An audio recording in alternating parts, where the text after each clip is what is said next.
Education. Politicians know that word. They use it on you. Politicians have traditionally hidden behind three things: the flag, the Bible, and children. No child left behind. No child left behind. Oh, really? Well, it wasn't long ago you were talking about giving kids a head start. Head start, left behind. Someone's losing fucking ground here.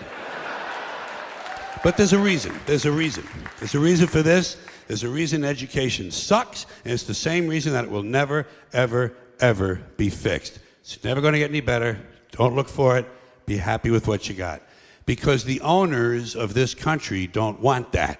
I'm talking about the real owners now. The real owners, the big wealthy business interests that control things and make all the important decisions. Forget the politicians. The politicians are put there to give you the idea that you have freedom of choice.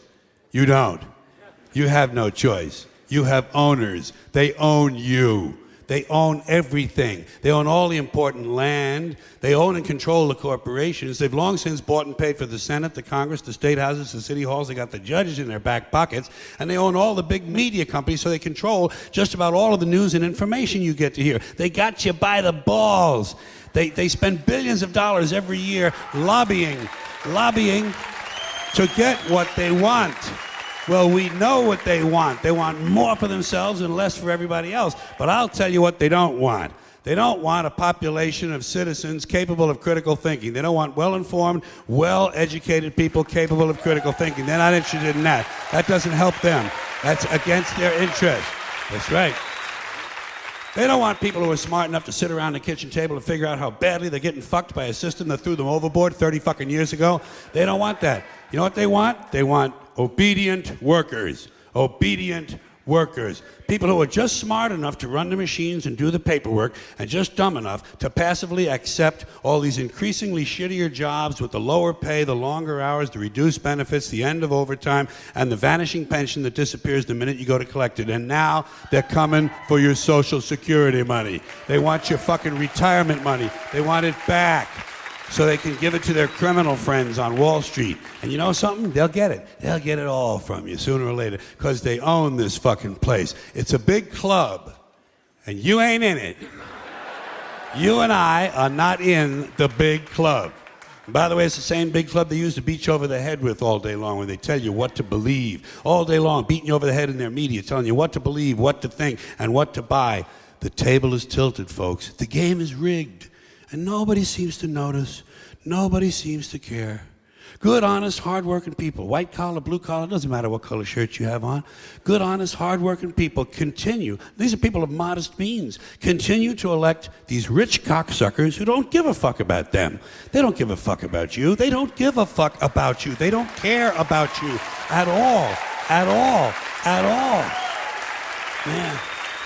You know? And nobody seems to notice, nobody seems to care. That's what the owners count on, the fact that Americans will probably remain willfully ignorant of the big red, white, and blue dick that's being jammed up their assholes every day. Because the owners of this country know the truth. It's called the American dream, because you have to be asleep to believe it. But say what you want about American folks. Yeah. You can say what you want about Americans. You can call them smart, dumb, ignorant, innocent, naive, gullible, easily led, whatever you want. You're going to have to deal with them. You're going to have to deal with them because you're in the television business now. You got the all-suicide channel on cable TV. You need these people as viewers. You need people looking in. You got to worry about your ratings. You're going to have to be thinking about sweeps months. Most folks know what sweeps months are now. Those are the more important sweeps ratings months of the year, when they put on all their biggest attractions and their hottest stars, try and pump the ratings up a little bit, get the local stations to adjust their advertising rates. You're going to have to compete with the mentality of network television. And I think on an all-suicide channel during sweeps months, you're going to have to go with mass suicides. Big public events where hundreds of people kill themselves all at the same time, right on live TV. And I've been wrestling with a way to do this. I've been trying to figure this out. I swear to God, this is the truth. I've been trying to figure this part of it out for 6 months now. And I only recently have it, so I'm going to tell you about it.